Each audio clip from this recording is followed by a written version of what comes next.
کو سامنے رکھتے ہیں. وَكَذَلِكَ جَعَلْنَا لِكُلِّ نَبِيٍّ عُدُوًّا شَيَاطِينَ الْإِنسِ وَالْجِنِّ يُوحِي بَعْضُهُمْ إِلَىٰ بَعْضٍ زُخْرُفَ الْقَوْلِ غُرُورًا وَلَوْ شَاءَ رَبُّكَ مَا فَعَلُوهُ فَذَرْهُمْ وَمَا يَفْتَرُونَ. یہ آگے آیات چلتی ہوئی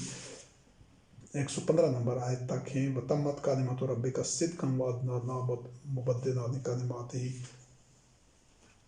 مفہوم ان آیات کا یہ کہ ہر اسی طرح یہ نبی کریم علیہ السلام رحمۃ للعالمین خاتم النبیین کو آگاہ کیا جا رہا ہے بذریعہ وحی. قرآن کریم کے ذریعے اللہ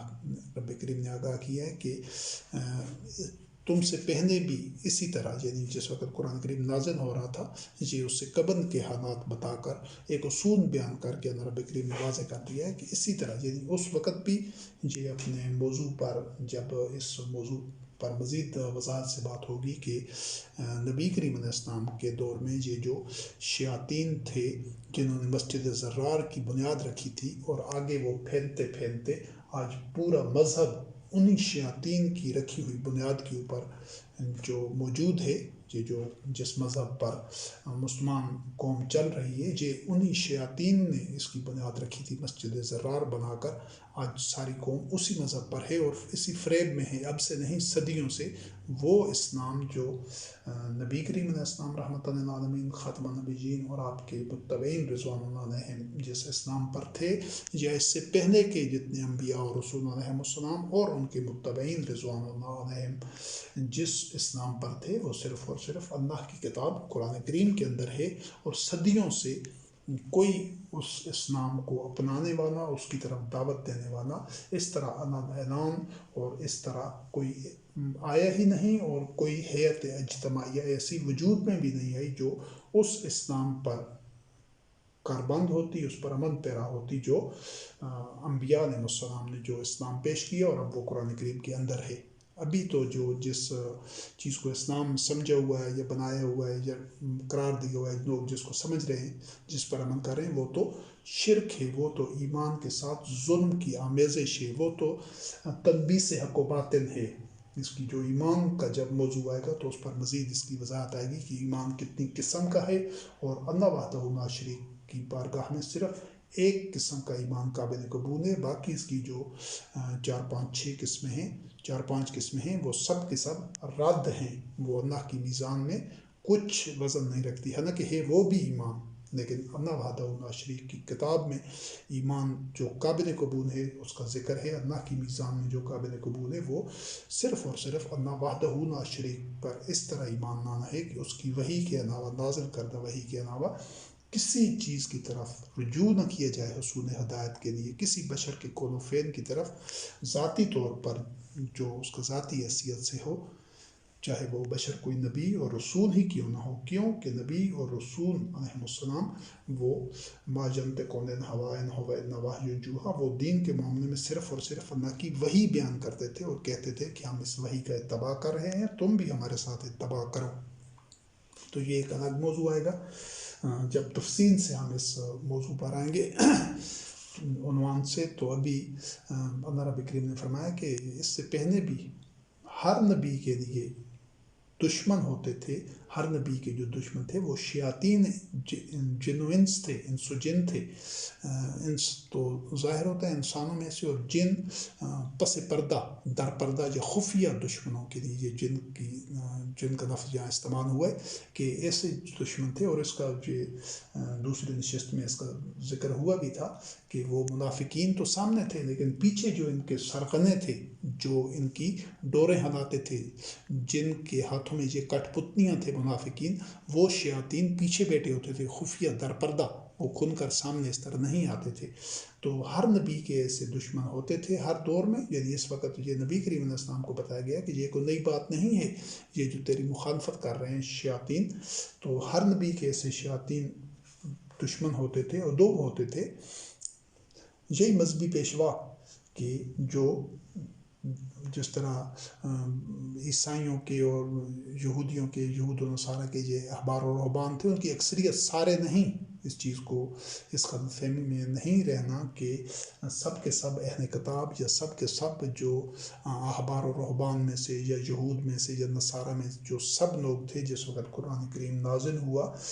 ہو رہا تھا نبی کریم علیہ السلام کی بعثت کے دور میں، وہ سب کے سب باطن پر نہیں تھے، بلکہ ان میں حق شناس بھی تھے، اور خود قرآن کریم نے اس کی گواہی دی ہے کہ ان میں ایسے مومن لوگ تھے کہ جب ان کے سامنے، حالانکہ ان کے پس منظر جو نسبت یہود و نصارہ سے تھی،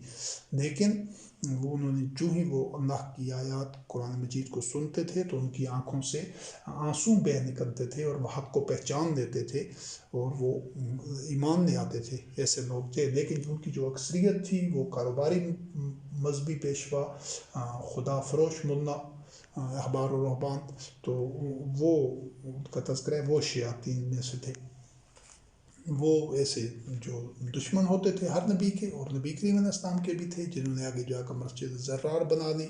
تو وہ ایک دوسرے کی طرف پرفریب اور جھوٹی باتیں ایک دوسرے تک پہنچاتے تھے، پھیلاتے تھے، سازشیں تیار کرتے تھے، لیکن منامہ کاری کی باتیں ہوتی تھی، جعلی باتیں، ان کی حقیقت کچھ نہیں ہوتی تھی، کیونکہ جو حق ہے وہ صرف اور صرف اللہ کی آیات ہیں، لیکن ان کا جو کھڑی ہوئی باتیں، جو خود تراشیدہ عقائد اور پرفریب چیزیں، دھوکہ دینے والی، وہ ان کی اپنی من گھڑت ہوتی تھی۔ اور اللہ رب کریم نے فرمایا کہ اگر تیرے رب کی مشیت یہ ہوتی کہ ان کو روکنا ہوتا زبردستی تو وہ ایسا نہ کرتے، لیکن یہ کہ آپ ان کو چھوڑیے، نظر انداز کیجیے، وہ جو کچھ گھڑ رہے ہیں، جھوٹ گھڑ رہے ہیں دین کے معاملے میں، پہلے سے بھی گھڑتے آ رہے تھے ساری انسانی تاریخ میں، اور اس وقت بھی گھڑ رہے تھے، اور مسجد زرار میں یہی جھوٹ کھڑے جا رہے تھے، بعد میں جن کو باقاعدہ طور پر یہ احادیث اور سنت اور روایات اور ان کا نام دے دیا گیا اور ان کو مذہب بنا دیا گیا، اس کو دین سے منسوب کر دیا گیا، یہ مسجد زرار والے وہی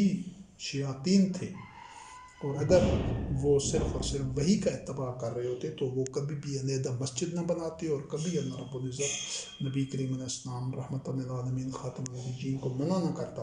کہ اس مسجد میں کبھی کھڑے نہیں ہونا، کیونکہ وہ اللہ کے دشمن تھے، اور اللہ کے دشمنوں کے لیے وہ مورچہ بنا ہوا تھا ان کی مسجد۔ تو جو قرآن کا اتباع کرنے والے تھے وہ پہلے دن سے وہی کا اتباع کرنے والے، وہ مسجد تقویٰ میں تھے، جو مطہر تھے، جو اللہ کی وحی کے ساتھ کوئی اور چیز شامل نہیں کرنا چاہتے تھے، جو شرک کے مرتکب نہیں تھے۔ یہ منافقین بظاہر تو کہتے تھے کہ ہمارا ایمان ہے اور ہم نے یہ بھلائی کے لیے یہ مسجد بنائی ہے، لیکن حقیقت ایسی نہیں تھی۔ اللہ رب کریم نے فرمایا وہ کاذب تھے، وہ جھوٹے تھے، جو کچھ وہ زبان سے کہہ رہے تھے ان کے قلوب میں وہ نہیں تھا۔ تو یہ جو شیاطین ہوتے ہیں جو اپنی طرف سے افتراء کرتے ہیں، وما یفترون، گھڑنا، اپنی طرف سے باتیں گھڑتے ہیں، یہ جتنی احادیث لوگوں میں پھیلائی تھی یہ ان شیاطین نے پھیلائی تھی۔ اللہ وحدہ لا شریک نے صرف قرآن کریم نازل کیا، صرف یہی دین تھا، نبی کریم علیہ السلام رحمۃ للعالمین خاتم النبیین نے صرف اسی کو لکھوایا اپنی زندگی میں، اسی کو نوع انسانی کے اور مسلم امت کے حوالے اسی اللہ کی کتاب کو دیا، دین اس سے باہر کچھ بھی نہیں تھا۔ لیکن جو ابھی اس وقت جو حدیث اور یہ چیزیں لکھی گئی روایات سنت کے عنوان سے، تو وہ سلسلہ آج تک چل رہا ہے، کتابوں پر کتابیں لکھی جا رہی ہیں۔ یہی افطرا ہے، گھڑ دینا، اللہ پر جھوٹ کاٹ دینا کہ یہ بھی دین ہے، یہ بھی اللہ کا حکم ہے، یہ بھی اللہ کا، یہ سب کچھ جو بوجھ ہیں جو اٹھائے ہوئے ہیں آج تمام مذہب پرست طبقات نے، تمام مذہب پرستوں نے، چاہے وہ یہود و نصارہ ہوں، چاہے وہ مسلمان ہوں، اور اپنے پاؤں میں جو زنجیریں ڈالی ہوئی ہیں ان آدمیوں کے لکھے ہوئے قول و فعل کی، ان کے بتائے ہوئے اعمال کی، وہ جو کر رہے ہیں، تو وہ سب کے سب یہی افطرا ہے، اللہ پر جھوٹ کھڑا کیا ہے۔ جو چیز اللہ رب کریم کی نازل کردہ کتاب قرآن مجید کے متن میں نہیں ہے، اس کا دین سے کچھ تعلق نہیں ہے۔ تو یہ کیوں وہ کرتے تھے، اور کیوں اللہ رب کریم کی مشیت یہ ہے کہ وہ ایسا کرتے رہیں، کیونکہ اللہ رب العزت نے انسان کو آزادی اور اختیار دیا ہے۔ تو یہ ایسا ہوتا تھا کہ وہ جو شیاطین کی کھڑی ہوئی چیزیں ہوتی تھیں، جو وحی کے اتباع کے دشمن ہوتے تھے، اس کی طرف ان لوگوں کے دل مائل ہوتے تھے پوری انسانی تاریخ میں، اس لیے وہ گھڑتے تھے، اور اس کی طرف مائل ہی ان کے دل ہوتے تھے جو آخرت پر ایمان نہیں لاتے تھے، یا جو سخت دل ہوتے تھے، جن کے اور بھی قرآن کریم میں ایک مقام پر اس کا تذکرہ ہے، جن کے دل سخت ہوتے تھے اور جن کے قلوب میں روگ ہوتا تھا، بیماری ہوتی تھی جن کے دلوں میں، منافقت کی۔ تو یہ یہی لوگ ہوتے ہیں آج بھی ہر انسان جو اللہ وحدہ لا شریک کے اس پیمانے پر اپنے آپ کو پرکھ سکتا ہے، اگر اس کا قلب صرف اور صرف اللہ کی کتاب کی طرف مائل ہوتا ہے، اللہ کی آیات کی طرف، تو اس کے لیے یہ سعادت اور مبارک ہے کہ وہ آخرت پر ایمان رکھنے والا ہے اور اس کے قلب میں کوئی روگ نہیں ہے اور وہ قاسیت القلوب میں شامل نہیں ہے۔ لیکن اگر اللہ کی کتاب کے ساتھ کسی اور ایک لفظ کو بھی شامل کرتا ہے قرآن سے باہر کے، تو اس کا مطلب ہے کہ ان میں سے یا وہ آخرت پر اس کا ایمان نہیں ہے، وہ اس کے قلب میں منافقت کا مرض ہے، یا وہ اس کا قلب سخت ہے۔ تو اللہ رب کریم نے فرمایا کہ بان جرزو ہو، ٹھیک ہے وہ جو کچھ کرتے ہیں اس پر خوش ہو جائیں، کرتے رہیں، اور جو کچھ کر رہے ہیں ان کو کرنے دو۔ کیا پھر اس کی وضاحت بھی کر دی ہے کہ کیا اللہ کے علاوہ کوئی اور حاکم چاہتے ہیں، حاکمن یعنی اللہ کی وحی جو حکم ہے، جو انبیاء علیہ السلام اس پر عمل کر رہے تھے، جو نظام حکومت تشکیل دے رہے تھے، تو وہ تھا تو انبیاء علیہ السلام اور ان کے متبعین کے ذریعے سے، لیکن اصل میں وہ اللہ کی اطاعت کر رہے تھے، اسی کا حکم مان رہے تھے، اور اللہ ہی حاکم تھا، احکم الحاکمین۔ تو جو لوگ ایسا نہیں کرتے، یعنی اس وحی کے علاوہ اور چیزوں کی طرف رجوع کرتے ہیں، کیا وہ افغیر اللہ ابتغی حکمن، حالانکہ وہ اللہ کے علاوہ اور حاکم چاہتے ہیں، کسی اور کا حکم ماننا چاہتے ہیں، وہی اللہ تو ہے جس نے تمہاری طرف کتاب نازل کی ہے، مفصل تفصیل والی تفصیلی کتاب۔ اس کو باہر سے قرآن کریم کو کسی قسم کی تفصیل کی ضرورت نہیں ہے کہ شان نزول اور اس کی فلاں حدیث اور فلاں روایت اور فلاں قول فعل یا سنت کے ذریعے قرآن کریم کی کسی آیت کی تفصیل کی جائے، نہیں، یہ کتاب از خود مفصل ہے ان کے لیے جو مطہر ہیں، جن کے اندر رجس ہے، جن کے اندر شرک ہے، وہ پہلے سے انسانوں کے بنائے ہوئے اعمال اپنے دل و دماغ میں لے کر، عقائد و نظریات رکھ کر پھر قرآن کی طرف رجوع کرتے ہیں، ان کو قرآن سے نہ تو ہدایت ملتی ہے نہ کوئی تفصیل ملتی ہے، اسی لیے وہ ساری عمر یہ ظلمات میں، اندھیروں میں بھٹکتے رہتے ہیں، فلاں کی تشریح پڑھو اور فلاں کی تفسیر پڑھو، اور اس کی حق میں یہ دلیل ہے، یہ حدیث ہے، یہ روایت ہے، یہ سنت ہے، ایک سے بڑھ کر ایک دوسری سب کی تفاسیر آپس میں ایک دوسرے سے نہیں ملتی، مختلف فرقوں نے اس کا شان و نزول علیحدہ علیحدہ بنایا ہوا ہے، وہ سب اسی وجہ سے ضلالت میں ہیں کہ وہ قرآن کریم کی طرف متحر ہو کر نہیں جاتے، وہ اپنے اپنے خود ساختہ عقائد کی کتاب اللہ میں سے تائید چاہتے ہیں، اور ان کو اسی لیے ہدایت سے محروم رہتے ہیں۔ بنظین آتیناہم الکتاب یعلمون انہ منزل من اللہ، جن کو ہم نے کتاب دی ہے، جو کتاب پر ایمان لانے والے ہیں، ان کو پتہ ہے کہ یہ اللہ کی طرف سے نازل کیا گیا ہے قرآن، یعنی جو قرآن کریم کے علاوہ کسی طرف رجوع کرتا ہے، اس کا مطلب ہے وہ اللہ کو حکم نہیں مانتا، اور آپ شک کرنے والوں میں سے نہ ہوئیے گا، اور تمہارے رب کے وتمت کلمۃ رب کا صدقاً وعدہ، کہ تمہارے رب کا جو کلام ہے وہ صدق اور عدل کے ساتھ پائے تکمیل تک پہنچ چکا ہے، اور اس کے کلمات کبھی تبدیل نہیں ہوتے اللہ وحدہ لا شریک کے۔ تو اس سے یہ ثابت ہوتا ہے کہ شیاطین کے دوسرے گروہ میں یہ مذہبی پیشوا شامل ہوتے ہیں کہ جو اپنی طرف سے گھڑتے ہیں اور گھڑ کر کہتے ہیں کہ یہ بھی اللہ کی طرف سے ہے، حالانکہ اللہ وحدہ لا شریک کی طرف سے قیامت تک صرف اور صرف قرآن ہے، قرآن کے علاوہ کچھ بھی نہیں ہے، اور جو کچھ چونکہ اللہ رب کریم کی طرف سے کچھ بھی نہیں ہے، تو لہٰذا قرآن کے علاوہ کسی چیز پر نہ تو ایمان لانے کی ضرورت ہے، نہ گنجائش ہے، نہ اس پر ایمان لایا جا سکتا ہے۔ کیوں کہ کسی اور چیز کو دین کا حصہ بنانا، اس پر ایمان لانا، اس کو کوئی مقام دینا، یہ قرآن کریم کا انکار کرنے کے مترادف ہے، اور یہ شرک کا ارتکاب ہے۔ پھر اس کے بعد سورۃ الحج آیت نمبر 52 سے 54، اللہ رب کریم نے فرمایا وما ارسلنا من قبلک من رسول ولا نبی الا اذا تمنى القى الشیطان فی امنیہ فینسخ اللہ ما یلقی الشیطان ثم یحکم اللہ آیاتہ واللہ علیم حکیم۔ اور یہ آگے آیات چلتے ہوئے وَإِنَّ اللَّهَ لَهَادِ الَّذِينَ آمَنُوا إِلَىٰ صِرَاطٍ مستقیم تک ہے، الحج سورۃ الحج، اور آیت نمبر 52 سے 54 تک، کہ پھر یہ بھی نبی کریم علیہ السلام کو مخاطب کیا جا رہا ہے کہ اس سے پہلے ہم نے کوئی رسول اور نبی نہیں بھیجا، یعنی ہمیشہ سے ایسا ہوتا آ رہا ہے، یہ کوئی آپ کے دور میں ایسا نہیں ہو رہا، اس سے پہلے بھی ہم نے جتنے نبی اور رسول بھیجے ہیں، جب وہ وہی لوگوں کے سامنے بیان کرتے اور اس وحی کی بنیاد کے اوپر حکمت عملی تیار کرتے، معروف کا تعین کرتے کہ وحی پر عمل کرنے کے اجتماعی ایک نظام تشکیل دیتے، تو اس میں وہ دینے کی صورت میں کیا ہوتا تھا کہ انبیاء علیہ السلام کی زندگی میں یا ان کی وفات کے بعد جو مخالفین تھے، جو وحی کا اتباع نہیں کرنا چاہتے تھے، جو شیاطین تھے، ان کا شیطان فی امنیہ، تو اس نبی انبیاء اور رسول علیہ السلام کی تلاوت کردہ وحی اور جو اس کے تحت حکمت عملی بنائی جاتی تھی، اس میں اپنی طرف سے چیزیں شامل کر لیتے تھے۔ ان کا شیطان فی امنیہ فجنسخ اللہ ما یلقی الشیطان ثم یحکم اللہ آیاتہ، پھر اللہ وحدہ لا شریک، وہ اس طرح لوگوں کو گمراہ کرتے رہتے تھے، پھر کوئی اور نبی رسول مبعوث کر کے علیہ السلام، پھر وہ جو انہوں نے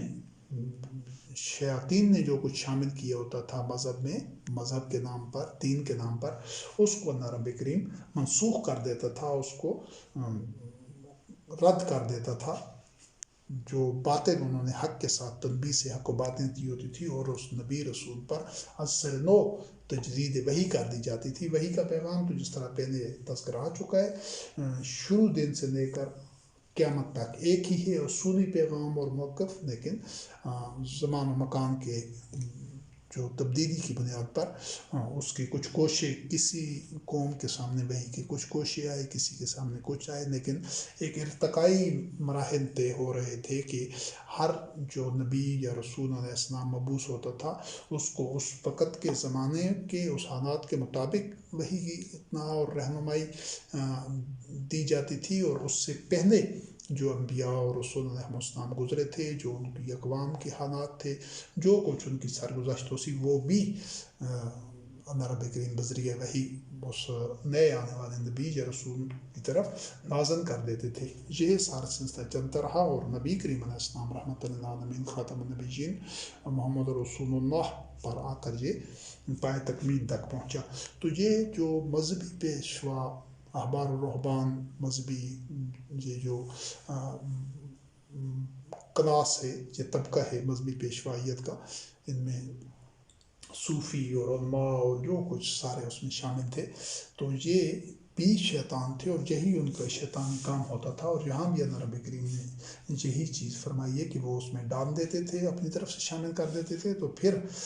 اللہ رب کریم کوئی اور نبی بھیج کر از سر نو وحی نازل کر کے، تجدید کر کے اپنی آیات کو محکم کر دیتا تھا۔ اللہ بڑے علم والا اور حکمت والا ہے۔ پھر کیا ہوتا تھا کہ یہ جو انہوں نے شامل کیا ہوتا تھا شیاطین نے اپنی طرف سے، جینا معلوم کہ شیطان فتنۃ للذین فی قلوبہم، کہ جن کے قلوب میں یہ ان لوگوں کے لیے فتنہ ہوتا تھا، یعنی وہ لوگ اس کی طرف مائل ہوتے تھے، وہ اللہ کی آیات کی طرف مائل نہیں ہوتے تھے، بلکہ اسی سے چمٹے رہتے تھے جو ان شیاطین نے شامل کیا ہوتا۔ جن کے کیسے لوگ، جن کے قلوب میں، جن کے دلوں میں، سینوں میں مرض ہوتا تھا، نفاق کا مرض یا دوسرے اللہ کی نافرمانی کا جو مرض ہے، جو وہ ظلم، فسق، فجور، اسم، عدوان کی امراض میں مبتلا ہوتے تھے، اللہ کی حدود کو توڑنے کے مرض میں، تو یہ لوگ انہی جو شیاطین نے جو کچھ اس میں شامل کیا ہوتا تھا، اس کی طرف مائل ہوتے تھے، وحی کی طرف نہیں جاتے تھے۔ یہ ان کی پہچان تھی۔ قاسیۃ قلوبہم، اور جن کے دل سخت ہوتے تھے، وَإِنَّ الظَّالِمِينَ لَفِي شِقَاقٍ بَعِيدٍ، جو ظالمین ہوتے تھے وہ بڑے دور کی گمراہی میں ہوتے تھے، سرکشی میں، اختلاف میں۔ وَلِيَعْلَمَ الَّذِينَ أُوتُوا الْعِلْمَ أَنَّهُ الْحَقُّ مِنْ رَبِّكَ فَيُؤْمِنُوا بِهِ فَتُخْبِتَ لَهُ قُلُوبُهُمْ وَأَنَّ اللَّهَ لَهَادِ الَّذِينَ آمَنُوا إِلَىٰ صِرَاطٍ مُسْتَقِيمٍ، کہ جو اللہ رب کریم وہ جو شیاطین کی ڈالی ہوئی جو آپ کہہ سکتے ہیں مواد ہوتا تھا، اس کی طرف تو وہ لوگ جاتے تھے جن کا آخرت پر ایمان نہیں ہوتا تھا، لیکن جو اہل علم لوگ ہوتے تھے، جب وہ اللہ کی وحی کے سنتے تھے تو وہ جان لیتے تھے، ان کو پتہ چل جاتا تھا کہ یہ اللہ کی طرف سے حق ہے اور اس پر ایمان لاتے اور ان کے قلوب اس سے لرزاں رہتے تھے کہ اس کی نافرمانی نہ کریں، اور اللہ رب کریم مومنین کو صراط مستقیم کی طرف ہی ہدایت پر رکھتے ہیں، یعنی وہ صرف اور صرف وہی کا اتباع کرتے ہیں۔ پھر ان شیاطین کے متعلق ہے سورۃ الاعراف آیت نمبر 27-28 میں کہ انہو یراکم ہو وقبینہ من حیث لا ترونہم انا جعلنا الشیاطین اولیاء للذین لا یؤمنون وَإِذَا فَعَلُوا فَاحِشَةً قَالُوا وَجَدْنَا عَلَيْهَا آبَاءَنَا وَاللَّهُ أَمَرَنَا بِهَا قُلْ إِنَّ اللَّهَ لَا يَأْمُرُ بِالْفَحْشَاءِ أَتَقُولُونَ عَلَى اللَّهِ مَا لَا تَعْلَمُونَ، کہ یہ جو شیاطین ہوتے ہیں، یہ مذہبی پیشوا ہوں چاہے وہ حکمران ہوں، یہ بہت چالاک اور بہت شاطر ہوتے ہیں، یہ انسانی کمزوریوں کو، انسانی نفسیات کو سمجھنے والے لوگ ہوتے ہیں۔ تو وہ مفہوم اس کا اس انداز سے ہے، لیکن جو الفاظ استعمال ہوئے ہیں کہ وہ اور اس کا قبیلہ، ابھی یہاں پر دیکھ لیں کہ شیطان کے قبیلے کا ذکر ہے، تو یہاں سے یقیناً آپ سمجھ گئے ہوں گے کہ یہ وہ ایک ایسا شیطان نہیں ہے کہ جس کے قبیلہ ہو، یہ شیطان کے قبیلے کا، کیونکہ اس شیطان کا تو پھر قبیلہ تب ہوتا کہ اس کی کوئی اولاد ہوتی، کوئی ذریت ہوتی، کوئی اس کا ازدواج ہوتا، تو ایسا تو کچھ بھی نہیں تھا۔ تو پھر یہ شیطان اور شیطان کی قبیلے کی بات اور ابلیس اور اس کی ذریت کی بات جو قرآن کریم میں الفاظ استعمال ہوئے تو وہ اسی تناظر میں ہوئے، کیونکہ شیطان سے جو مقصود ہے وہ کوئی ایسی الگ سے مخلوق نہیں ہے کہ جو اپنے اس طرح تخیلاتی وجود رکھتی ہو۔ تو اللہ رب کریم نے فرمایا وہ شیطان اور اس کا قبیلہ، یعنی تمام یہ مذہبی پیشوا انسانی کمزوریوں کو سمجھتے ہیں، حکمران بھی کمزوری، اور وہ ایسی جگہ سے آدمی کو پکڑتے ہیں کہ جو اس کی دکھتی رگ ہوتی ہے، جہاں سے وہ اس کو بے بس کر سکتے ہیں۔ یہ مذہبی پیشوا بھی یہی کرتے ہیں، یہ انسانی نفسیات کو پڑھنے سمجھنے کے ماہر ہوتے ہیں اور لوگوں کی کمزوریوں سے فائدہ اٹھا کر ان کو لوٹتے ہیں اور اپنے مقاصد جو شیطانی مقاصد ہوتے ہیں وہ پورے کرتے ہیں۔ اور کیونکہ جو عام آدمی ہے، عام آدمی ان کی چالوں کو نہیں سمجھ سکتا، اسی لیے وہ ایسی چالیں چلتے ہیں جس کو اس مفہوم میں اللہ رب کریم نے بیان فرمایا کہ وہ تم ایسی جگہ سے دیکھتے ہیں جہاں تم ان کو نہیں دیکھ سکتے، وہ اور اس کا قبیلہ۔ اور یہ جو شیاطین ہیں یہ ان لوگوں کے دوست ہوتے ہیں، ولی ہوتے ہیں، ان کے ساتھی ہوتے ہیں جو آخرت پر ایمان نہیں لاتے۔ یقیناً یہ ان کے جو اٹھنے بیٹھنے والے، ان کے جو رفیق ہوتے ہیں، ان کے جو ساتھی ہوتے ہیں، تو وہی لوگ ہوتے ہیں شیاطین کے جو آخرت پر ایمان نہیں لاتے۔ اور جب وہ کسی برے کام کا ارتکاب کرتے ہیں تو کہتے ہیں کہ ہم نے اپنے باپ دادا کو اسی راستے پر پایا ہے، تو ان سے کہہ دیجئے کہ اللہ تو کسی بھی یا کوئی فاحش کام کرتے ہیں بے حیائی کا، تو ان کو کہہ دیجئے کہ اللہ سے اس کی نسبت مت دو، اللہ تو کسی کو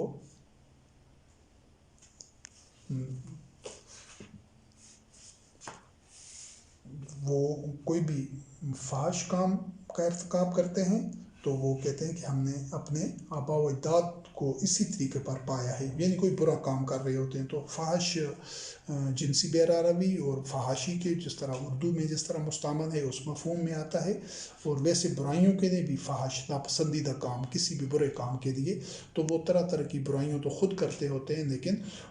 اس کا جواز یہ پیش کرتے ہیں کہ ہم نے ایسا اپنے آباء و اجداد کو کرتے دیکھا ہے، اور معاذ اللہ کہ اللہ نے ہمیں اس کا حکم دیا ہے۔ ان سے کہہ دیجیے کہ اللہ فحش کا حکم نہیں دیتا، کیا تم اللہ کے اوپر ایسی باتیں، ایسے جھوٹ کرتے ہو، ایسی بات کرتے ہو جس کا تمہیں علم نہیں ہے؟ تو یہی مذہبی پیشوا ہوتے تھے جو اللہ پر اس طرح کی باتیں کرتے ہوتے تھے، جھوٹ کرتے تھے، عوام الناس تو ان کے پیچھے چلنے والے ہوتی تھی، یہی شیاطین تھے۔ پھر یہ سورۃ مریم آیت نمبر 44-45 میں ابراہیم علیہ السلام کا تذکرہ ہے، انہوں نے اپنے باپ سے کہا یا ابت لا تعبد الشیطان ان الشیطان للرحمن عصی، یا ابت انی اخاف ان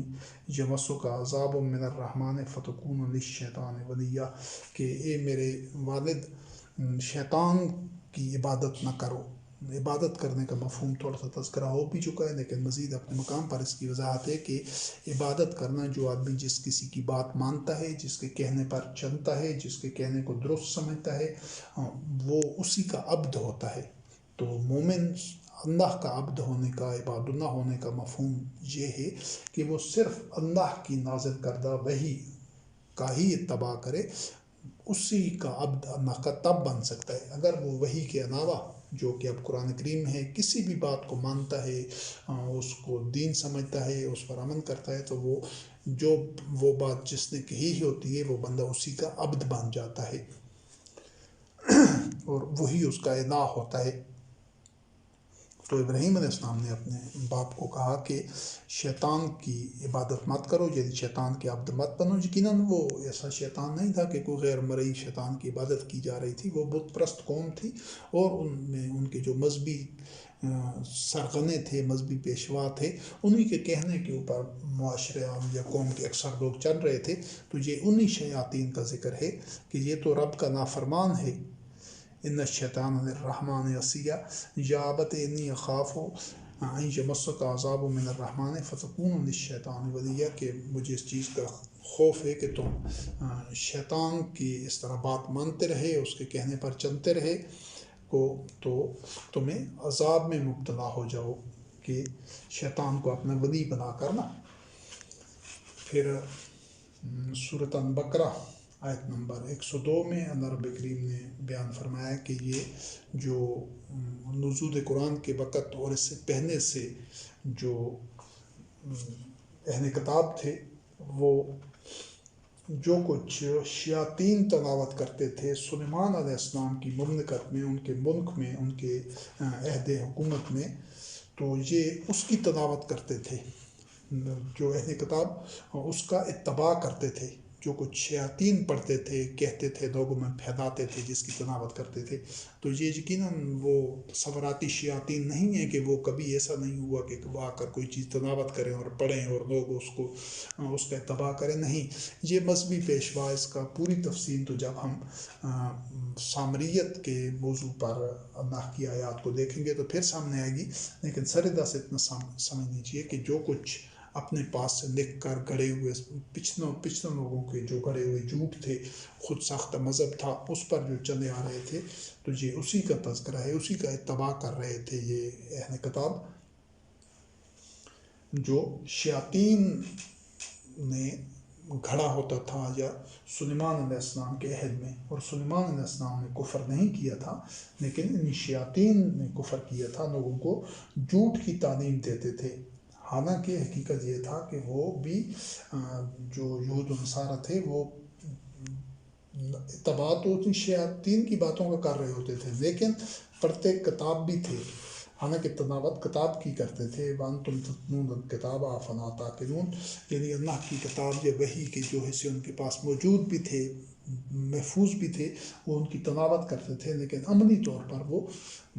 شیطان کا اتباع کر رہے تھے۔ پھر مشرکین کے متعلق اللہ رب کریم نے سورۃ نساء آیت نمبر 117 سے 120 تک بیان فرمایا کہ جو مشرکین تھے وہ ان یدعون من دونہ الا اناسا وان یدعون الا شیطانا مریدا لعنہ اللہ وقال لنتخذن من عبادک نصیبا مفروضا ولنضلنهم ولنمنعنهم ولآمرنهم فليبتكن آذان الأنعام ولآمرنهم فليغيرن خلق الله ومن يتخذ الشيطان من دون الله وليا من دون الله فقد خسر خسرانا مبینا یعدهم ویمنیہم وما یعدهم الشیطان الا غرورا۔ تو مشرکین کی کیفیت یہ تھی کہ وہ اللہ کے علاوہ ان کو پکارتے تھے، دعوت دیتے تھے یا ان کے طرف رجوع کرتے تھے۔ اس کی وضاحت اپنے مقام پر آئے گی کہ دعا کرنے کا مفہوم کیا ہوتا ہے۔ دعا کرنے کا مفہوم ہوتا ہے کہ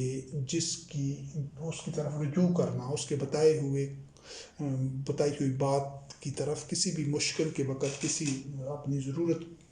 کی تکمیل کے لیے یا کسی بھی صورتحال میں جس کی طرف آدمی رجوع کرتا ہے یا جس پر انحصار کرتا ہے، وہی دعا ہوتی ہے، یا جس کے کہنے پر عمل کرتا ہے۔ تو یہ جو مشرکین تھے یہ مونس کو، کمزور معبودوں کو جو ان کے خود ساختہ بنائے ہوتے تھے، ان کو پکارتے تھے، اللہ کو نہیں پکارتے تھے۔ اللہ سے دعا کرنے کا مطلب ہے کہ اللہ نے جو وحی نازل کی ہے اس کا پورا پورا اتباع کیا جائے اور پھر اس سے نتائج ملیں گے۔ تو جو لوگ ایسا کرتے ہیں انہی کو نتائج ملتے ہیں۔ یہ زبان سے کرنے والی دعا کا ذکر نہیں ہے کہ اللہ رب کریم سے دعا کی جائے کہ یا اللہ میرا یہ کام کر دے، وہ کر دے، اس طرح کر دے، اس طرح۔ استغفر اللہ، معاذ اللہ، وہ وحدہ لا شریک رب، احسن الخالقین ہے، ملیک المقتدر ہے، احکم الحاکمین ہے۔ وہ کوئی ایسا نہیں ہے کہ ہم اسے بار بار زبان سے کہتے رہیں کہ یہ کام کریں، یہ کام کریں، یہ میری خواہش پوری کر دو، یہ خواہش پوری۔ وہ کوئی ہمارا ملازم نہیں ہے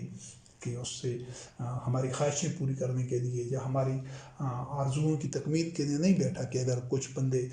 مل کر دعا کریں گے یا ایک بندہ رو رو کر دعا کرے گا تو وہ دعا پوری کر دے گا، ایسا نہیں ہے۔ اس نے ہر کام کے لیے اپنی مشیت اور اپنے کلمات مقرر کیے ہیں، اس قانون کے مطابق وہ کام کیا جائے تو نتائج وہی پیدا ہوتے ہیں جو اس نے اس کام کے اندر جو نتائج لکھ دیے ہیں۔ تو اس کا جب علیحدہ تقدیر کے موضوع پر کہیں پر وضاحت ہوگی تو پھر وہاں پر اس کو دیکھا جائے گا زیادہ وضاحت کے ساتھ۔ تو اللہ سے دعا کرنا یہ مفہوم ہے۔ اور جو لوگ اپنے شرکاء سے دعا کرتے ہیں، پکارتے ہیں ان کو، وہ محض بودے اور کمزور ہیں، ان کی کچھ حقیقت نہیں ہے۔ اور وہیں جادون نہ شیطان مریدہ، یہ شیطان کو پکارتے ہیں نا۔ تو سرکش شیطان، یہ بھی یہی مذہبی پیشوا ہیں جن کی طرف لوگ رجوع کرتے تھے،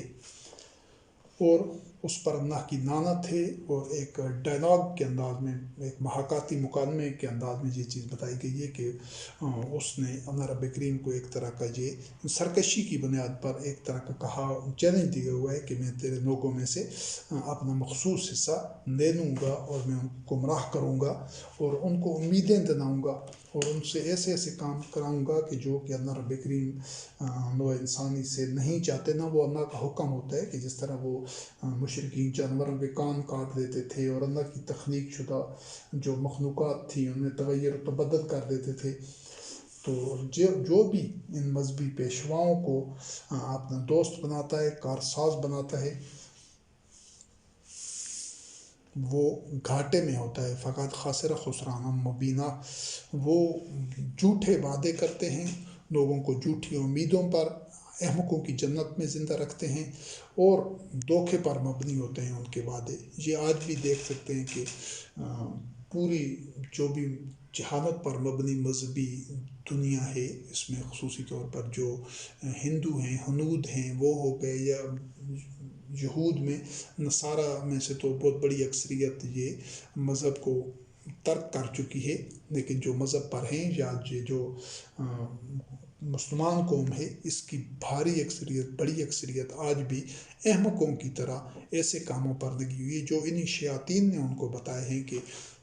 یہ آیت پڑھ لو یہ ہو جائے گا، یہ ورد پڑھ لو، یہ دعا اس طرح مانگ لو، یہ ذکر کر لو، یہ اس طرح اتنے نفل پڑھ لو، یہ کر لو۔ وہ جن مذہب کے نام پر ایک ایسا کاروبار ہے، ایسے فریب ہیں، اور وہ کام کبھی بھی نہیں ہوتے، وہ کام کبھی بھی نہیں ہوتے۔ دنیا کر کر کے مر گئی ہے، نسلیں کھپ گئی ہیں، لیکن ہوتے نہیں ہیں۔ تو یہی وہ دھوکہ دیتے ہیں شیاطین، ان سے وعدے کرتے ہیں کہ اس سے یہ ہو جائے گا، اس سے یہ عمل کرو، پھر آخرت کے متعلق جو وعدے کرتے ہیں کہ جنت ملے گی اور رزق وسیع ہوگا اور ہر خواہش پوری ہوگی دنیا میں، اور اس طرح نہ ہی ان کے جھوٹے اور باطل وعدے دنیا میں پورے ہوتے ہیں اور نہ آخرت میں ان کی وعدوں اور ان کے بتائے گئے اعمال کے مطابق جنت ملے گی۔ اس دنیا میں بھی انہی مذہبی پیشواؤں، انہی شیطانوں کے پیچھے چل کر دنیا بھی جہنم بنا چکے ہیں۔ جو مذہب پرست لوگ ہیں، نہ وہ دنیا کے ہیں نہ آخرت کے، نہ وہ دنیا میں کوئی امن، سکون اور خوشحالی سے رہ رہے ہیں اور نہ آخرت میں، کیونکہ اللہ رب کریم نے فرمایا جو اس دنیا کا اندھا ہے وہ آخرت میں بھی اندھا ہوگا۔ تو یہ ان کو اندھا انہی شیاطین نے بنایا ہوا ہے کہ جھوٹے وعدے دے کر، جھوٹی امیدیں دلا کر۔ تو وما یعدہم الشیطان الا غرورا، کہ شیطان کا جو وعدہ ہوتا ہے وہ تو دھوکے پر مبنی ہوتا ہے۔ پھر سورۃ البقرہ آیت نمبر 268 میں رب کریم نے بیان فرمایا کہ شیطان یعدکم الفقر ویامرکم بالفحشاء واللہ یعدکم مغفرۃ منہ وفضلہ، کہ یہ جو شیطان ہے، یہ مذہبی پیشوا احبار و رہبان اور یہ جو جتنے صوفیاء اپنے آپ کو علماء کہتے ہیں، فقہاء اور محدثین اور دوسرے تیسرے جتنے بھی ہیں، جو اللہ کی وحی کے علاوہ دیگر جو منفوذات ہیں، جو خود ساختہ ماخذ ہیں، سرچشمے ہیں، انہوں نے حصول ہدایت کے گھڑے ہوئے ہیں اور مسلسل جو بڑھتے جا رہے ہیں صدیوں سے، جو ان کی طرف رجوع کرتے ہیں، تو وہ تمہیں اس چیز کا کہتے ہیں کہ تم اللہ کی راہ میں سب کا سب خرچ نہ کرو، اس سے فقیر ہو جاؤ گے۔ یعدکم الفقر، کہ تمہیں فقر آ جائے گا، تنگی آ جائے گی، اور تمہیں برائی کا حکم دیتے ہیں۔ فحش بخل کے مفہوم میں بھی آتا ہے، چونکہ ہر برائی فحش کے مفہوم میں آتی ہے، جنسی بہرآرامی سمیت۔ تو یہ ایسے کاموں کا کہتے ہیں کہ جو بر نہیں ہوتا، جو تقوی نہیں ہوتا، بلکہ وہ ڈراتے ہیں آدمیوں کو۔ جبکہ اللہ رب کریم یہ مذہبی پیش ان شیاطین کے برعکس اللہ رب العزت نے فرمایا کہ واللہ یعدکم مغفرۃ منہ وفضلہ، کہ اللہ جو زیادہ سے زیادہ انفاق کرنے کا، اللہ کی راہ میں فی سبیل اللہ خرچ کرنے کا، اور دوسروں کی اصلاح کے لیے اپنے تمام صلاحیتیں، توانائیاں، مال دولت سب کچھ خرچ کرنے کا جو کہتا ہے، تو اس سے تم فقیر نہیں ہو جاؤ گے، بلکہ وہ مغفرت کا وعدہ کرتا ہے۔ مغفرت ہوتا ہے تحفظ، بچاؤ، چلیے اللہ رب کریم تمہیں اور غنی کر دے گا، اور اپنی نعمتوں کے، رحمتوں کے، فضل کے دروازے کھول دے گا، وہ تمہیں فقیر نہیں ہونے دے گا۔ تو یہ تو کہتے ہیں کہ بس 100 میں سے 2.5% دے دو اور بقایا 97% پر ناک باندھ کر بیٹھے رہو سال تک۔ تو جو اللہ رب کریم ہے وہ تو کہتا ہے دن رات خرچ کرو، تنگی اور آسانی میں خرچ کرو، سب خزانے اسی کے ہیں، ہر چیز کا وارث وہی ہے، وہ تمہارے لیے زمین و آسمان سے رزق کی برسات کرے گا۔ لیکن یہ جو مذہبی پیشوا ہیں، یہ کہتے ہیں کہ نہیں، بس قلیل سا خرچ کرو، 100 میں سے 2.5%، اگر سارا خرچ کر دیا تو فقیر ہو جاؤ گے۔ جبکہ اللہ رب کریم اس فقر سے تحفظ کا وعدہ کرتا ہے، اور اپنی طرف سے فضل کا بھی، یعنی اور اللہ رب کریم رزق کی فراوانی دے گا۔ جتنے زیادہ تم خرچ کرو گے فی سبیل اللہ، اللہ کی راہ میں، اللہ کی رضا کے لیے، لوجہ اللہ، لمرضات اللہ، اتنا زیادہ وہ اضافہ کرے گا تمہارے رزق میں۔ تو یہ ان شیطانوں کے اور اللہ وحدہ لا شریک کے جو تعلیمات ہیں اور جو ان شیطانوں کا موقف ہے، اس میں یہ بنیادی فرق ہے۔ پھر سورۃ البقرہ آیت نمبر 168 سے 170 تک اللہ رب کریم نے فرمایا یا ایھا الناس کلوا مما فی الارض حلالا طیبا ولا تتبعوا خطوات الشیطان انہ لکم عدو مبین انما یأمرکم بالسوء والفحشاء وان تقولوا علی اللہ ما لا تعلمون واذا قیل لهم اتبعوا ما انزل اللہ قالوا بل نتبع ما الفینا علیہ آباءنا اولو کان آباؤہم لا یعقلون شیئا ولا یہتدون۔ مفہوم اس کا یہ ہے کہ اے لوگو، جو کچھ اللہ رب کریم نے زمین میں ہے حلال اور طیب، حلال اور خوشگوار ہے، رچتا بستا جو کچھ ہے وہ کھاؤ، سب اللہ کا رزق ہے۔ اور ان شیاطین کے ولا تتبعوا خطوات الشیطان، شیطان کے نقش قدم پر نہ چلو، کیونکہ یہ جو ان کے مذہبی پیشوا تھے، یہود و نصارہ کے احبار و رہبان اور جو مشرکین کے جو مذہبی پیشوا تھے، انہوں نے اپنی طرف سے حلال حرام کی گھڑ لیا تھا کہ یہ حرام ہے، یہ حرام ہے، یہ حرام ہے، حالانکہ اللہ وحدہ لا شریک نے ان اپنے رزق کے ان خزانوں کو، ان سرچشموں کو، ان ذرائع کو حرام قرار نہیں دیا تھا۔ تو اسی ضمن میں اللہ رب کریم نے حکم دیا ہے کہ تم ان کے پیچھے پیچھے مت چلو، ان شیاطین کے جو مذہبی پیشوا ہیں جنہوں نے اپنی طرف سے حلال حرام گھڑ رکھا ہے، بلکہ صرف اس چیز سے بچو جس کو اللہ رب کریم نے حرام قرار دیا ہے۔ اور دوبارہ اسی مفہوم کا اعادہ ہے کہ یہ تو تمہیں جو شیطان ہے یہ تمہیں برائی کی اور فحش کا حکم دیتا ہے، برائی کو اور فحش کا، اور اللہ پر وان تقولوا علی اللہ ما لا تعلمون، اللہ سے متعلق وہ بات کہنے کا جس کا تمہیں علم بھی نہیں ہے۔ تو یہ وہی بات ہے کہ اللہ کے متعلق صرف اور صرف جو اللہ کی کتاب قرآن کریم ہے اسی کو منسوب کرنا ہے۔ ایسی بات جو اپنی طرف سے گھڑی جائے، جو اپنی پسند ہو یا سنی سنائی ہو یا محض کسی سے منسوب کر دی گئی ہو، اس کو اللہ کی طرف سے کہنا یا اس کو دین کا حصہ بنانا ہی تو ظلم ہے۔ اور جب ایسے لوگوں کو کہا جاتا ہے کہ جو کچھ اللہ نے نازل کیا ہے یعنی قرآن مجید اس کی طرف آؤ تو اس کا اتباع کرو، تو وہ کہتے ہیں کہ نہیں، ہم تو جس چیز پر ہم نے اپنے آباء و اجداد کو جس کا اتباع کرتے ہوئے پایا ہے ہم تو اسی کا اتباع کریں گے۔ تو بے شک ان کے جو آباء و اجداد ہیں وہ عقل بھی نہ رکھتے ہوں اور وہ ہدایت پر بھی نہ ہوں، تو اس کا کوئی جواز نہیں بنتا کہ میں کسی چیز کو اس وجہ سے کیا جائے کہ وہ آباء و اجداد کا رستہ ہے۔ سورۃ البقرہ آیت نمبر 14 میں یہ حوالہ پہلے بھی گزر چکا ہے کہ وہ جو منافقین تھے وہ جب مومنین کے پاس آتے تھے تو کہتے تھے کہ ہم ایمان لانے والے ہیں، ایمان لائے ہیں، مسلمان ہیں، مومن ہیں، اور جب ان سرکنوں کے پاس جاتے تھے ان کو شیاطین کہا گیا، ان کے ساتھ علیحدگی میں جاتے تھے تو کہتے تھے کہ ہم تو تمہارے ساتھ ہیں، اصل میں ہم تو ان کے ساتھ مذاق کر رہے تھے نا۔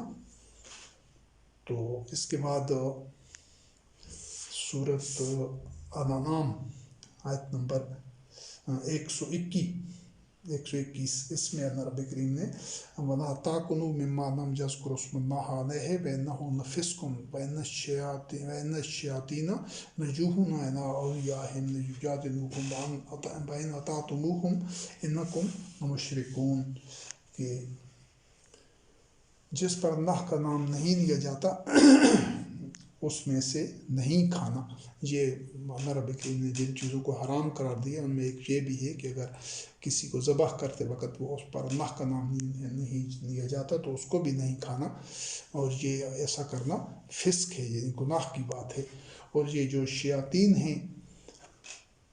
یہ ایک دوسرے کی طرف وہی پرفریب اور لچھے دار باتیں کرتے ہیں، اور ان لوگوں کو جو ان کے آنائے کار ہیں جو منافقین ہیں ان کو اکساتے تھے اور ان کو ترغیب دیتے تھے کہ وہ آ کر نبی کریم علیہ السلام کے خلاف ان سے جھگڑا کریں، تو یہ وہی لوگ تھے۔ اور اگر مومنین کو کہا گیا کہ اگر تم ان کے پیچھے چلنے لگے تو یہ تم مشرک ہو جاؤ گے، وَإِنْ أَطَعْتُمُوهُمْ إِنَّكُمْ لَمُشْرِكُونَ۔ پھر آگے ایک آیات ہیں سورۃ الزخرف کی 57 سے لے کر 62 تک، 5 آیات ہیں، ان میں عیسیٰ علیہ السلام کے حوالے سے وہ جو عیسیٰ علیہ السلام کا عیسیٰ روح اللہ علیہ السلام کا جو تذکرہ قرآن کریم میں ہے اس کے حوالے سے ہے کہ جب قرآن کریم میں عیسیٰ روح اللہ علیہ السلام کا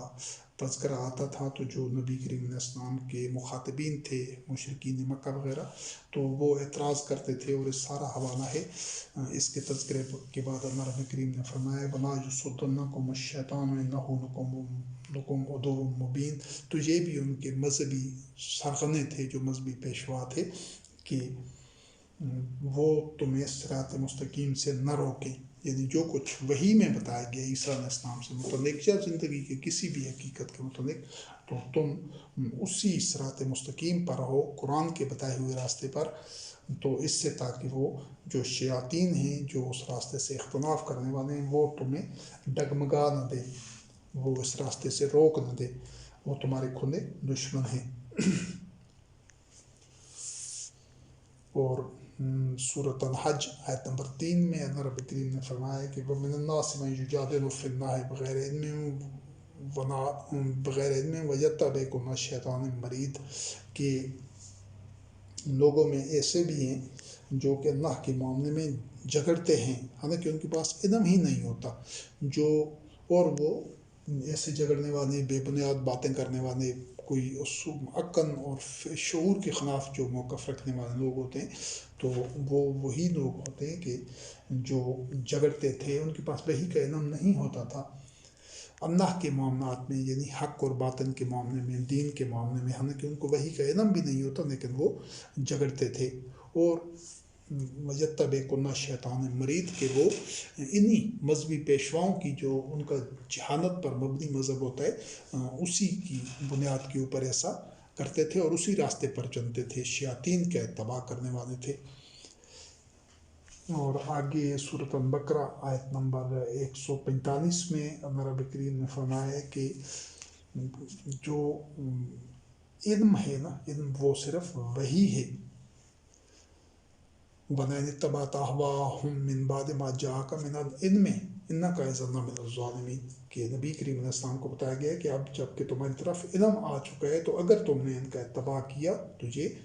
ظلم ہوگا، ان کی خواہشات کا اتباع کیا۔ تو اسی علم کا جو سورۃ الحج کی آیت نمبر 3 میں تذکرہ ہے کہ وَمِنَ النَّاسِ مَن يُجَادِلُ فِي اللَّهِ بِغَيْرِ عِلْمٍ وَيَتَّبِعُ كُلَّ شَيْطَانٍ مَرِيدٍ، یعنی کہ جس کے پاس وحی کا نازل شدہ علم بھی نہیں ہے اور وہ انہی مذہبی پیشواؤں کی، انہی شیاطین کا اتباع کرتا ہے۔ اور اس کا پہلے ایک اور نشست میں تذکرہ ہو چکا ہے ان آیات کا۔ اللہ رب کریم نے سورۃ الاعراف آیت نمبر 175 اور 175 اور 176 میں جو حوالہ ایک دیا ہے، اللہ رب العزت نے ایک نبی کریم علیہ السلام کو حکم دیا گیا تھا کہ یہ قصہ ان کے سامنے بیان کرو ایک خبر کے انداز سے، کہ ان کو اس شخص کی خبر دو۔ وَاتْلُ عَلَيْهِمْ جن تلاوت کرو، وَاتْلُ عَلَيْهِمْ نَبَأَ الَّذِي آتَيْنَاهُ آیَاتِنَا کہ جس کو ہم نے اپنی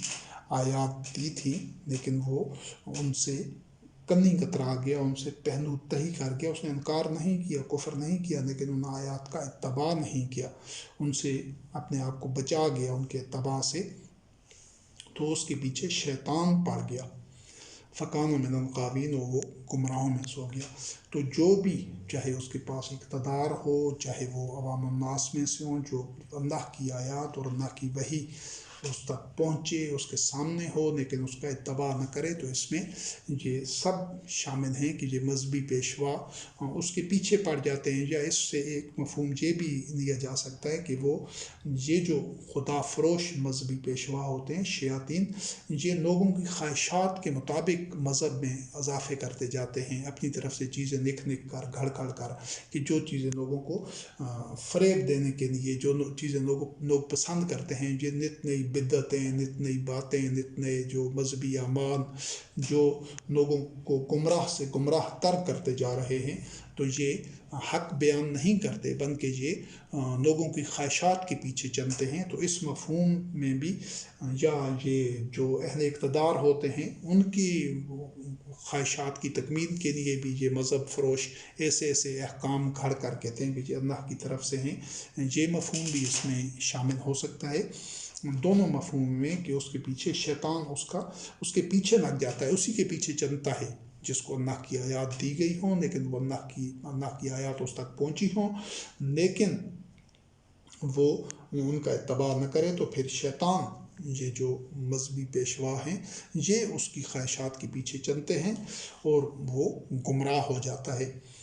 یہ اس کے پیچھے جو لگے ہوتے ہیں، یہ اپنے مفادات کے لیے اس کے پیچھے لگے ہوتے ہیں، چاہے وہ عوام الناس کے ذریعے اپنے مفادات حاصل کر رہے ہوں کیونکہ انہوں نے مذہب کو کاروبار بنایا ہوتا ہے، اور چاہے وہ حکمرانوں کے ذریعے یا اہل اقتدار کے ذریعے اپنے مفادات حاصل کر رہے ہوں، صورت کوئی بھی ہو، لیکن ان کا چونکہ ذریعہ یہی ہوتا ہے معاش کا، اور انہوں نے بزنس کیا ہوتا ہے، تو اس حوالے سے کہ وہ گمراہ ہو گیا۔ اور اللہ رب کریم نے فرمایا کہ اگر ہماری مشیت یہ ہوتی، یعنی اگر وہ آیات کا اتباع کرتا جس طرح اتباع کرنے کا حق ہے، تو ہم اس کو بلندیوں تک لے جاتے، وَلَوْ شِئْنَا لَرَفَعْنَاهُ بِهَا، ان آیات کے ذریعے اگر وہ ان کی اتباع اور اطاعت کرتا تو وہ رفتوں تک جاتا، لیکن وہ مادی مفادات کے ساتھ چمٹ گیا، وَلَٰكِنْ أَخْلَدَ إِلَى الْأَرْضِ، اور ہوائے نفس پر چلنے لگا۔ تو یہ عام طور پر جب آدمی جو بھی کوئی چاہے حکمران ہوں،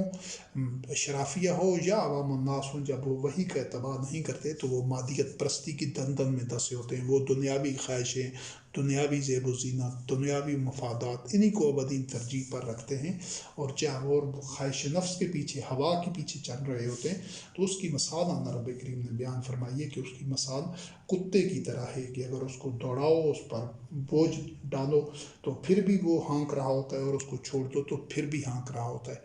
تو اور صرف اس شخص کی حد تک نہیں اللہ رب کریم نے فرمایا ذالک مثل القوم الذین کذبوا بآیاتنا کہ جو قوم بھی اللہ کی آیات کی تکذیب کرتی ہے تو اس کی بھی یہی حالت ہوتی ہے، یہی مثال ہے اس کی بھی۔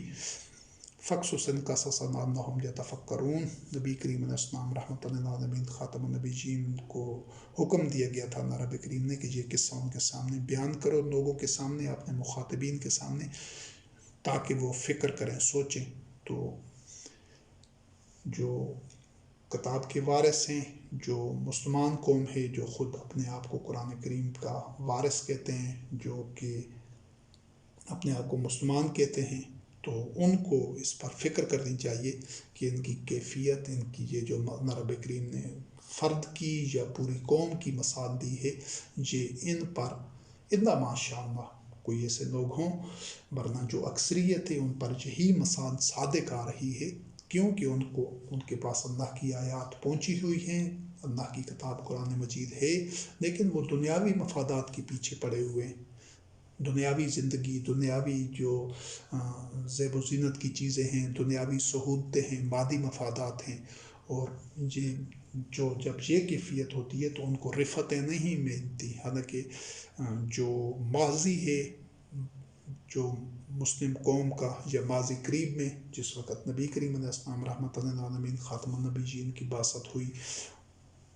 قرآن کریم نازل ہوا، تو جن لوگوں نے قرآن کریم کا اتباع کیا تو اللہ وحدہ لا شریک نے اپنے وعدے ان کے ساتھ پورے فرمائے، ان کو مومنون حقہ قرار دیا، ان کو راشدون قرار دیا، رضی اللہ عنہم ورضوا عنہ کی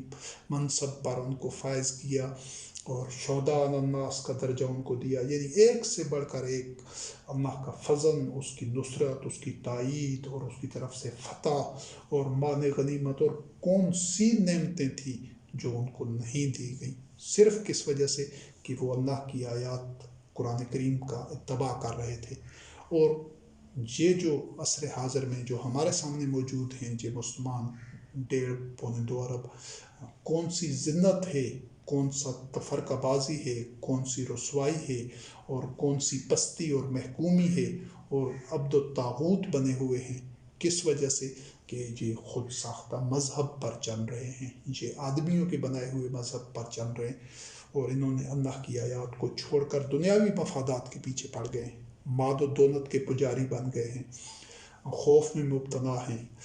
اللہ کے راستے میں اپنا مال خرچ نہیں کرنا چاہتے، شح نفس میں مبتلا ہیں، جس طرح پہلے کے اس کی وضاحت ہو چکی ہے۔ تو یہ ساری جو چیزیں ہیں یہ اس وجہ سے ہیں کہ یہ وحی کا اتباع نہیں کر رہے۔ اگر آج بھی ان میں تغیر نفس واقع ہو جائے تو اللہ وحدہ لا شریک کے سارے وعدے ان کے ساتھ از سر نو نئے انداز سے، نئے طور پر پورے ہوں گے، کیونکہ نہ تو اللہ وحدہ لا شریک بدلا ہے، نہ اس کی سنت بدلی ہے، نہ اس کے کلمات بدلے ہیں، اور نہ اس کی آیات بدلی ہیں۔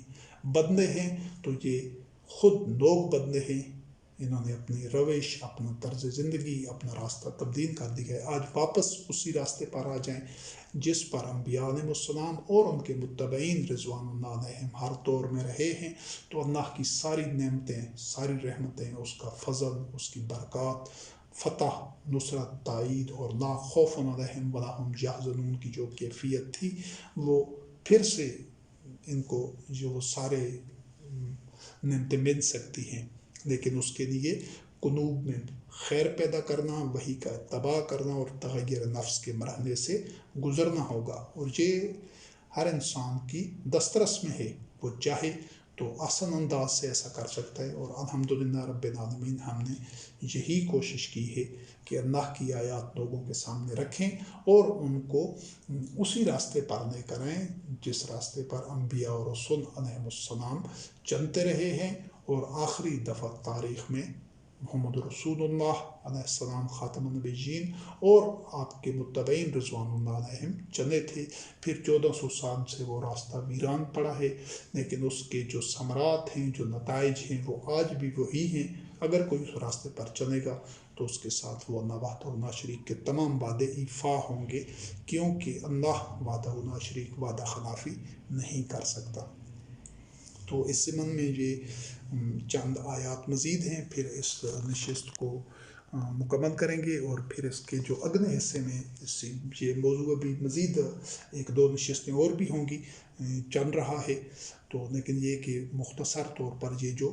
شیاطین کے 2 گروہوں کا تذکرہ ہونے کے بعد، یعنی حکمران، طاغوت، اشرافیہ، مترفین، اور یہ جو سرغنہ اکابر مجرمین ہوتے ہیں، ایک وہ شیطان محسوس پیکر میں ہوتے ہیں شیطان کے، ابلیس کی، اور دوسرے یہ مذہبی پیشوا جو نا پر جھوٹ کرتے ہیں، اپنی طرف سے مذہب لکھتے ہیں، بتاتے ہیں، بیان کرتے ہیں، اور کہتے ہیں کہ یہ اللہ کی طرف سے ہے، احکام، اوامر و نواہی، وہ بھی شیاطین ہیں۔ اور شیطان کا لفظ قرآن کریم میں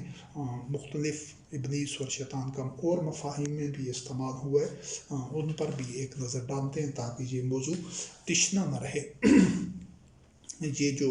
اس دور میں، جو آج کے دور میں بھی ان کی بدلی ہوئی شکل ہے، یہ جو کاہن ہوتے تھے، نجومی ہوتے تھے، آج جس طرح مختلف عامل ہیں، پیر ہیں، یہ جادوگر ہیں، تعویذ دینے والے، جو اس طرح کے سارے یہ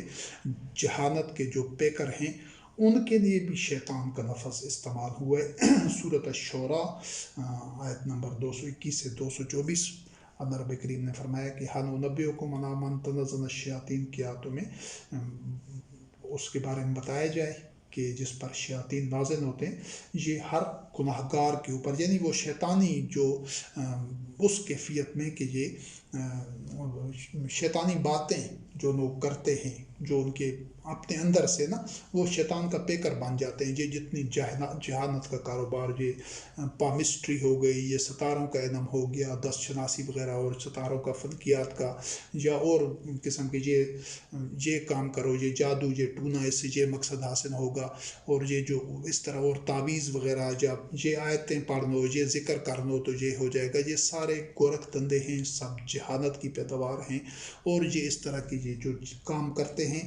یہ شیطانی خیانات اور شیطانی منفی تخریبی اور جہانت پر مبنی بے بنیاد سوچوں کی بنیاد پر یہ لوگ کرتے ہیں، اور یہ لوگ جو کر رہے ہوتے ہیں وہ بھی شیاطین کا ایک گروہ ہے،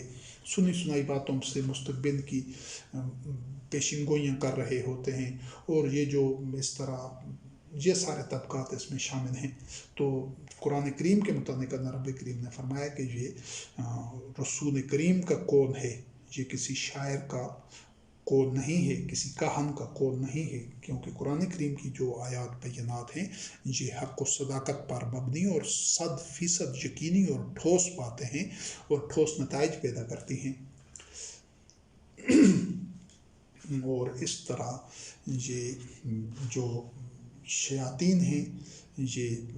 اس طرح کی جہالت پر مبنی، جو انہوں نے مختلف لوگوں کو بیوقوف بنا کر ایک اپنا روزگار چلایا ہوا ہوتا ہے، لوگوں کو لوٹ رہے ہوتے ہیں، تو قرآن کریم کے متعلق کہا گیا ہے کہ یہ ان شیاطین پر نازل نہیں ہوتا، شیاطین اس کو نازل نہیں کر سکتے، یعنی وحی کی باتیں یا قرآن کریم کی آیات بینات جو ہیں یہ ان کے بس کی بات نہیں ہے، وہ اس قابل بھی نہیں ہے کہ اس طرح کا کلام لے آئیں، وہ اس کی استطاعت بھی نہیں رکھتے، بلکہ وہ تو اس کو سننے سے بھی معذول ہیں، یعنی کہ وہ چونکہ خود باطن پر ہوتے ہیں، طاہر نہیں ہوتے، قرآن کریم سننے کے لیے، اس کو سمجھنے کے لیے، اسے ہدایت حاصل کرنے کے لیے طاہر ہونا ضروری ہے۔ یہ جسمانی طہارت نہیں ہوتی، یہ قلب کی طہارت ہوتی ہے کہ جس میں شرک کی آمیزش نہ ہو، پہلے سے قائم شدہ کوئی عقائد، نظریات اور مذہبی تصورات نہ ہوں، بلکہ پہلے سے صاف صفحہ لے کر قرآن کی طرف رجوع کیا جاتا ہے۔ جس برتن میں پہلے سے کوئی چیز موجود ہو اس میں اور چیز کوئی نہیں ڈالی جا سکتی، پہلے والا برتن خالی کرنا پڑتا ہے پہلے اسے، پھر اس کو بھرنا پڑتا ہے۔ تو جو قرآن کے نور سے جو بندہ مستفید ہونا چاہتا ہے، اس سے پہلے اپنے آبائی نظریات اور پیدائشی جو عقائد اور نظریات ہیں، افکار ہیں، ان کو آبائی مذہب کو ترک کرنا ہوتا ہے، خالی ذہن اور صاف ذہن ہو کر اس کی طرف رجوع کرنا ہوتا ہے، کہ بغیر کسی آمیزش کے، کہ اللہ کی آیات کے ساتھ کسی چیز کی آمیزش نہ کی جائے، صرف انہی کی طرف رجوع کیا جائے، انہی پر اکتفا کیا جائے، تب قرآن سمجھا جا سکتا ہے۔ یہ جو قرآن کریم کے موضوع پر جب ہم آئیں گے تو اس میں آپ دیکھیں گے کہ ان لوگوں کی زبان بھی عربی تھی، وہ آیات کو سمجھتے تھے، لیکن اللہ رب کریم نے فرمایا کہ قرآن اور ان لوگوں کے اور نبی کریم علیہ السلام کے درمیان ایک ایسا پردہ حائل ہوتا تھا جو نظر نہیں آتا تھا لیکن قرآن کو سن نہیں سکتے تھے، سمجھ نہیں سکتے تھے، قرآن کریم کو سن رہے تھے، جان رہے تھے، ان کی اپنی زبان تھی، کوئی بات ان کے لیے نہ سمجھ آنے والی نہیں تھی، لیکن اللہ رب کریم نے فرمایا کہ وہ گونگے ہیں، بہرے ہیں، اندھے ہیں، حالانکہ ان کی آنکھیں تھیں، ان کے کان تھے، تو وہ جو ان کے بہرے پن کا اور اندھے پن کا ذکر ہے یا ان کے دنوں پر پردے پڑے ہونے کا ذکر ہے قرآن کریم میں، وہ یہی ہے کہ وہ شرک کے مرتکب تھے، اور شرک کے ساتھ کبھی بھی اللہ کے نور کو، اللہ کے کلام کو سمجھا بھی نہیں جا سکتا۔ تو اس ضمن میں یہ شیطان کا نفذ ہے جو ایسی جہالت کے کاروبار کرنے والے لوگ ہیں۔ آج یہ جتنے زیادہ جہالت پر مبنی مذہب پرست لوگ ہیں، یہ ان کے چنگل میں، ان کے جال میں پھنسے ہوئے ہیں۔ اس کے علاوہ یہ جو شیطان کا نفذ ہے، یہ مختلف طرح کی ذہنی اور جسمانی امراض اور تکالیف اور بدحالی و ابتری کے لیے بھی استعمال ہوئے مختلف آیات میں، جس طرح وہ جو موسیٰ علیہ السلام کے ساتھ ایک ساتھی تھا، موسیٰ کلیم اللہ علیہ السلام جب سفر میں تھے تو اس سے ایک تذکرہ ہے قرآن کریم میں کہ وہ مچھلی کے متعلق بتانا بھول گیا، تو وہاں پر الفاظ استعمال ہوئے کہ وما انسلیہ ان الشیطان ان اذکرہ، موسیٰ علیہ السلام نے اسے پوچھا مچھلی کے بارے میں تو اس نے کہا کہ میں بھول گیا ہوں،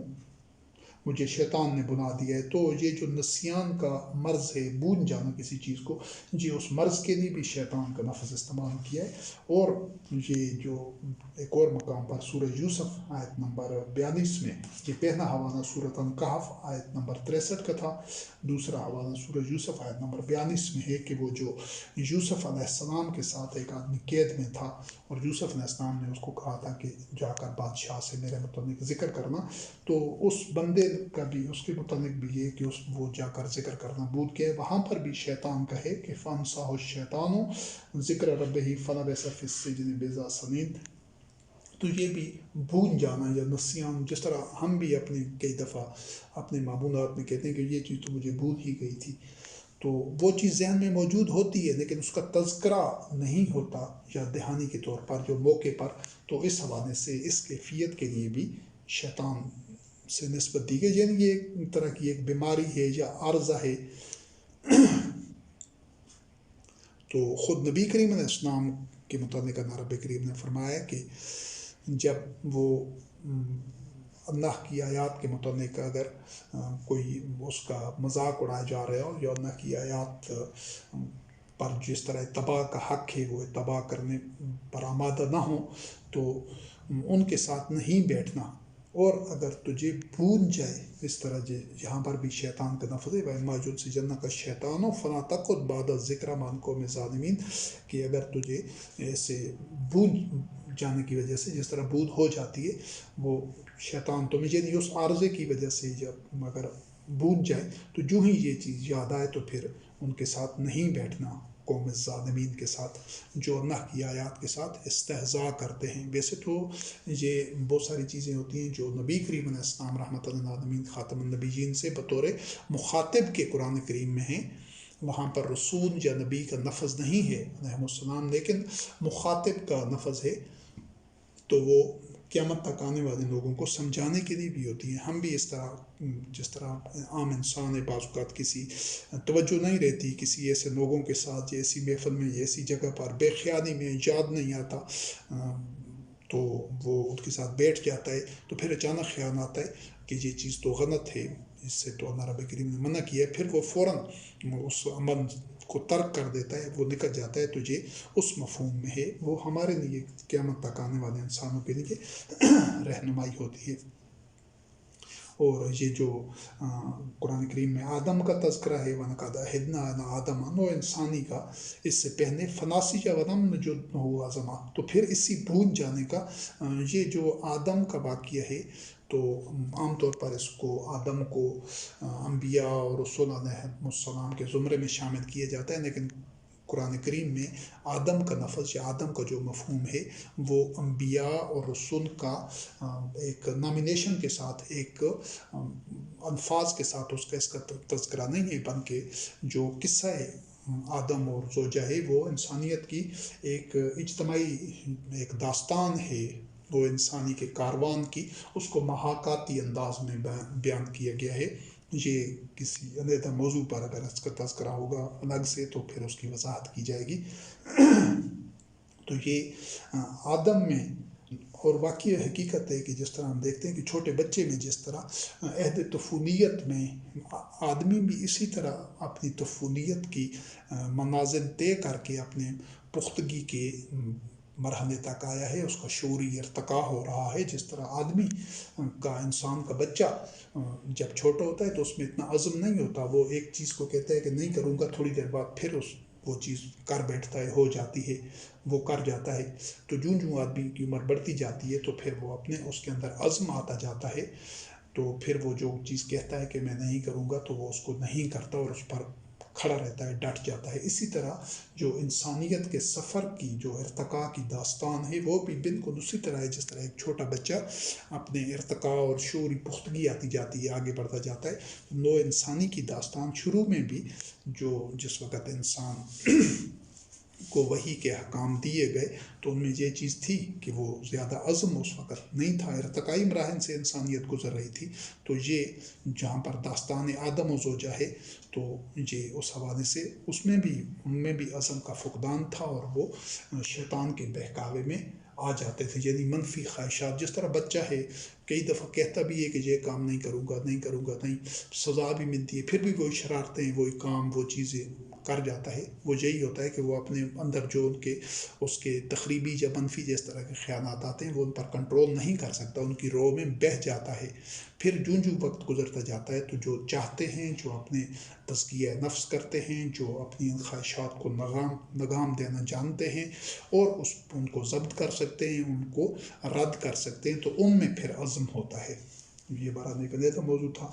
اور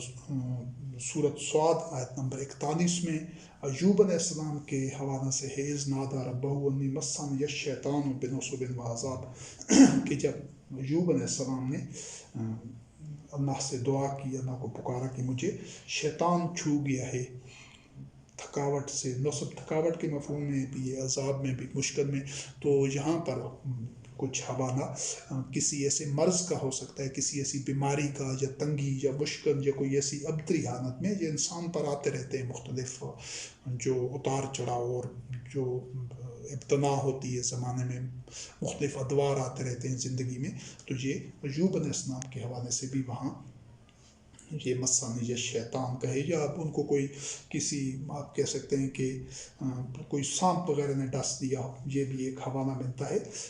تو اس طرح کوئی سانپ نے ڈس دیا ہو یا کسی اور بیماری میں مبتلا ہو گئے ہوں، تو چونکہ یہ ذہنی و جسمانی امراض و تکالیف یا بدحالی و ابتری سب کے مفہوم میں یہ شیطان کا استعمال اس مفہوم میں بھی ہوا ہے۔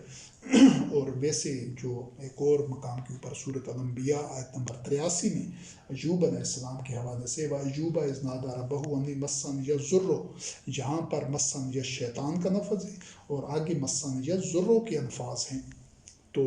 ضرر تکلیف تو عام ہم کہتے ہیں کہ وَأَنْتَ أَرْحَمُ الرَّاحِمِينَ، تو جہاں پر اس حوالے سے دوسری دفعہ شیطان کا لفظ نہیں ہے بلکہ ضر کا لفظ ہے۔ اور یہ جو مس کے الفاظ ہیں، ضرر کے ہیں اور نصب کے ہیں نا، تو اس کے حوالہ جات مزید اور بھی قرآن کریم میں متعدد جگہوں پر ہیں مومنین کے حوالے سے۔ سورۃ یونس کی آیت نمبر 7 میں ہیں، سورۃ انعام کی آیت نمبر 17 میں، سورۃ یونس کی آیت نمبر 12 میں، سورۃ یوسف کی آیت نمبر 88 میں، سورۃ الحجر کی آیت 48 میں اور سورۃ فاطر کی آیت 35 میں بھی یہ انہی الفاظ میں سے دہرائے، یہ انہی الفاظ کا حوالہ موجود ہے قرآن کریم میں۔ یہ مس، ضرر اور نصب کے نا، یہ مومنین کے ساتھ، لوگوں کے ساتھ یہ معاملات ہوتے رہتے ہیں۔ تو اسی حوالے سے جس طرح ایوب علیہ السلام ایک جگہ پر مسنیہ ضرور کا لفظ ہے اور ایک جگہ پر مسنیہ شیطان کا لفظ ہے، تو اس حوالے سے یہ چیز اس مفہوم میں بھی شیطان کا لفظ ہے کہ جو جسمانی تکالیف، عارضے یا کوئی اس طرح کے معاملات ہوتے ہیں۔ پھر سورۃ البقرہ آیت نمبر 275 میں اللہ رب کریم نے جو سود خور ہوتے ہیں، جو ربا یعنی مال کے اوپر اضافی بغیر محنت کے مال کے ذریعے اپنی کمائی میں، دولت میں اضافہ کرتے جاتے ہیں، سود کھاتے ہیں، ان کے متعلق فرمایا رب کریم نے کہ الذین یأکلون الربا لا یقومون الا کما یقوم الذی یتخبطہ الشیطان من المس، جہاں بھی شیطان کے مس کا ذکر ہے، ذالک بانہم کانوا انما البیع مثل الربا واحل اللہ البیع وحرم الربا، کہ یہ وہ اس وجہ سے کہ وہ کہتے ہیں کہ یہ جو سود ہے یہ بھی تجارت کی طرح ہے، تو یہ جو لوگ سود خور ہیں یہ اس طرح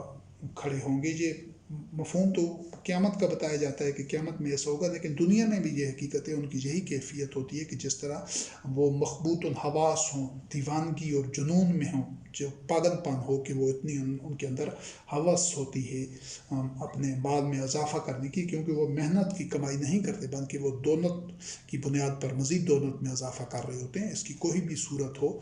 یہ آج کل تو یہ جو ربا کا نظام ہے صرف اس طرح سود کی پرانی شکل کی صورت میں نہیں ہے، بلکہ انویسٹمنٹ سکیموں کی طرح اور سرمایہ دارانہ نظام سارا ہے ہی سود پر مبنی۔ تو ہر سرمایہ دار کی یہی کیفیت ہوتی ہے کہ وہ بہت سارے سینکڑوں ہزاروں لوگوں کی اپنی ماتحتوں کی ملازموں کی کمائی کھا رہا ہوتا ہے، اور اس کی وہ ہوس ختم ہونے کی بجائے اور بڑھتی جاتی ہے۔ بلینرز بن جاتے ہیں، کروڑوں اربوں خربوں پتی بن جاتے ہیں، پھر بھی اور بڑھانا چاہتے ہیں۔ تو یہ وہی کیفیت ہے کہ جب وہ پاگل پن کی حد تک، تو اس کو بھی شیطان کے مس سے مثال دی گئی ہے، دیوانوں اور مجنوں ہو جاتے ہیں۔ اور سورۃ انعام آیت نمبر 171 میں بھی یہی مفہوم ہے، فاطر العقل ہونے یا پاگل پن کے حوالے سے، کہ کنزی استحبت الشیاطین فی الارض حیران۔ اور آگے یہ جو ایک اس کے شیطان کے جو الفاظ ہیں وہ جو فطرت کے ذرّساں عناصر ہوتے ہیں، جس طرح شجرۃ الزقوم کے حوالے سے تنوحا کا نہو رؤوس الشیاطین، کے سانپ کے پھن کی طرح، یہ سورۃ الصافات آیت نمبر 65 میں۔ اور پھر رب کریم فرمائے انا زینا السماء الدنیا بزینۃ للکواکب وحفظا من کل شیطان مارد، یہ سورۃ الصافات آیت نمبر 6 سے 10 تک ہے۔ تو لا یسمعون الا المنان آنا ویقذفون من کل جانب دحورا ولہم عذاب واصب الا من خطف الخطفۃ فاتبعہ شہاب ثاقب۔ یہ اس مفہوم میں ہے کہ رب کریم نے یہ جو آسمان دنیا کو مزین کیا ہے ستاروں سے، اور یہ جو ہمارا فضائی کرہ ہے، جو فضا ہے، اس کو ہر طرح کے شیطان مارد سے تحفظ کا ذریعہ بنایا ہے۔ یہ تو جو ماہرین ہیں، سائنسدان ہیں، وہ اس چیز کو بہتر جانتے اور سمجھتے ہیں کہ یہ کتنے شہاب ثاقب جو زمین کی طرف آتے ہیں، یہ اسی فضائی کرے میں جم کر راکھ ہو جاتے ہیں، اور سورج کی جو ذرہ رساں شعاعیں ہیں وہ بھی اسی فضائی کرے میں، یہ اوزون کا جو تہ ہے، اس کے ذریعے زمین تک پہنچنے سے رکتی ہیں۔ اس فضائی کرے کی وجہ سے یہ رب کریم نے اس کو ایک ذریعہ بنایا ہے۔ اور یہ جو